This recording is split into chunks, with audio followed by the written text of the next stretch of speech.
Hey guys, we are getting a ton of questions and on Instagram, YouTube, and I thought that I would just create a video and answer all your questions because, to be honest, a lot of them are the same. So I figured a video, we could knock this out here.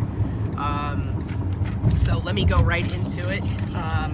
The first one is, how did you get into your line of work? So my story is a little unique. A lot of you think that I'm an employee, and I'm not. I'm actually the founder of Spalding Decon, and I started this company about 13 years ago, and I was in law enforcement for 7 years and in the Midwest, and I saw the need for crime scene cleanup at that time, and no one really was doing it back then. So I went and got some training and certification, and sorry about that noise, that's a GPS.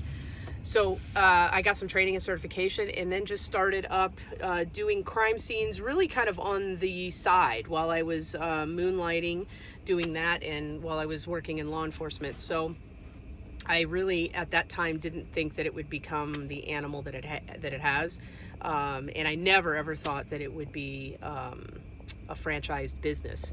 And now, you know, it's February 14th, 2019, and we have 19 locations, and we're growing. We're constantly growing. So we're looking to add probably 20 to 25 locations per year. And that's something that's manageable for us, for our training staff and our franchise business consultants to support these people. So that's how I got into the line of work. The next question is, how long have you been working at Spalding Decon? So again, most people think that I'm an employee, but I'm not. I actually, you know, I put my money where my mouth is. So if we're super slammed here in the Tampa location, and I don't have the staffing to keep up with the amount of volume, because we're a very high volume location just because of our longevity, I will suit up and get in there and start cleaning up as well. You know, I would never ask an employee to do anything that I have not done or would not do myself. So I put my money where my mouth is, and I will clean a decomp. I will, you know, clean a flood, a hoarding job, or whatever. I actually enjoy it. I like the camaraderie with the other employees, and I like meeting the clients. And my favorite thing about this business is the transformation. So we're truly creating new beginnings for people. And it's not only, you know, transforming their homes, but it's really transforming their lives as well. And that sounds a bit cliche, but it's really true. When the family of a suicide victim hugs you and thanks you for basically making it disappear, making it go away, it allows them to start their life over and to you know, have a new beginning. And that's what we're creating here, and that to me is 100% satisfaction. So I love that part. Do you ever feel affected by the crime scenes that you visit? Sometimes. So I have a personal rule that I do not really answer or ask a lot of questions about the deceased or what happened, for a couple reasons. One, I don't feel that it's any of my business. You know, and I never judge. And I know, you know, a lot of the comments that you guys have are, a lot of people judge suicides, and you know, I'm not really sure why. Until you walk a mile in someone else's shoes, you should never judge that. You don't know what they're going through. Maybe they have mental health issues. Maybe they're terminally ill and they just don't want to live like that anymore. So whatever the reason is, I don't judge. I hope that you won't either, because that is their life and they can do whatever they want with it. And I know what you're thinking. Yes, it affects other people. I get that. But, you know, so do wars. And no one is asking for our opinion on wars. So, you know, just take that with a grain of salt. What's the next question here? What's the most memorable scene I've ever visited? God, there's so many memorable scenes. Animal hoarding is the worst for me personally because I love animals. I foster dogs, and I try to donate my time and my money to animal organizations. So those hurt me the most because they are innocent and unable to fend for themselves. So those to me are extremely heartbreaking, and I want to do whatever I can to help those animals that are in those situations. So I would say the most memorable scenes for me are always going to be the animal hoarders. I think the most in terms of quantity that I've done was 192 cats in a 3-bedroom, 2-bathroom house. So cats are the hardest in terms of the actual work that we do because the ammonia is so intense and so strong. So those are rough for me. Let's see. When did I start my Instagram account? You know, I think it's only been about a year, and I think we have over 80,000 followers. Another question I get a lot is, am I surprised by the amount of followers that we have? And yes and no. So I think people are extremely intrigued with the type of work that we do, which is great because it brings an awareness to it.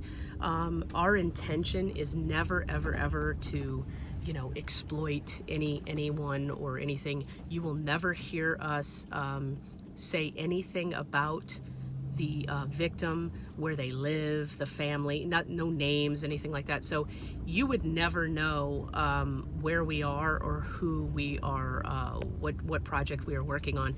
And that's really just to maintain their privacy, and it's no one's business. So our focus for this Instagram account, and really honestly most social media accounts, is to just bring awareness to what we do.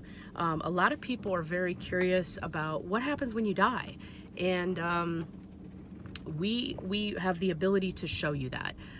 Everything from, accidental deaths to suicides to just bad decompositions. So, I take it very seriously, our responsibilities in showing you that. I'm sorry, the sun is pretty bad here. All right, so the next question is, why do I think people are so interested in the work? Well, I just kind of touched on that, and that is because I think people are naturally just extremely curious about what happens to you when you die. But not only that, people are really curious about how other people live. And, everyone wants to throw stones from the glass house and, oh my God, I would never live that way, or I would never do that. But you need to take a couple seconds and put yourself in someone else's shoes, even if it's for a day, and think about, we all get depressed. Everyone, if you're human, you've been depressed. You've had a death in your life. You've had, a breakup, a divorce, whatever it might be. All of us deal with that differently. Some people enjoy shopping, retail therapy. Other people cut and harm themselves.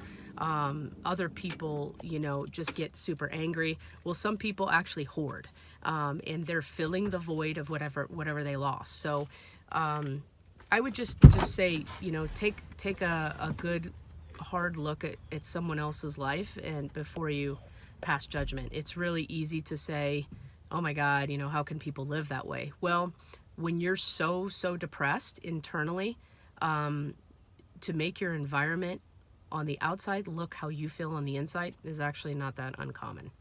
So the next question, how do people react when I tell them what I do? They all ask basically the same questions. What's the worst thing I've ever seen? And, that's really hard to quantify, because just when you think you've seen the worst thing, you see even worse. Yesterday's video on the guy that melted through the floor, that is extreme, very extreme. So not only does the guy, melt through the floor, but he's living in that filthy environment, which makes it even more difficult for us to work in. So I can never really say one thing. You know, shotgun suicides are terrible. They're horrible. They're very difficult to clean, very tedious, very time consuming. So it's hard for me to say that. When did I start to notice a significant following in our Instagram account? You know, probably very early on. It was probably like month 2. It is pretty awesome that you guys are so interested in what we do. We're averaging, you know, anywhere from 2,000 to 5,000 followers per day. So it's grown significantly. We don't do any paid ads or anything to gain followers other than posting real life content. And that's my goal here. You know, it's I'm not hiding anything. I just want to give you what you want to see. And, you know, I know what you want, what you're looking for as an audience, because it's what I would be looking for. You know, the curiosity, I'm here to teach you the curiosity of it and show you the other side of it. And you know, again, we take that super, super seriously. So you guys are absolutely hilarious. The Instagram and the YouTube followers, some of the posts that you guys do, like, we literally crack up over them. So you guys are super, super funny.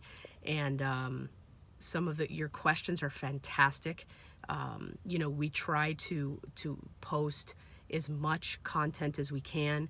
I'm sorry, but sometimes I do get the stories mixed around. You got to understand that I have 19 locations sending me photos and videos and giving me, you know, behind the scenes stories. So sometimes I will transpose those, and it's not my intention to do that. And some of you have messaged me privately and said, hey, I thought this story was something else, and it very well could have been. And you know, that's not my intent to double post something, or, you know, but I am human, and I do make mistakes. So anyway, I'm glad you're enjoying the content.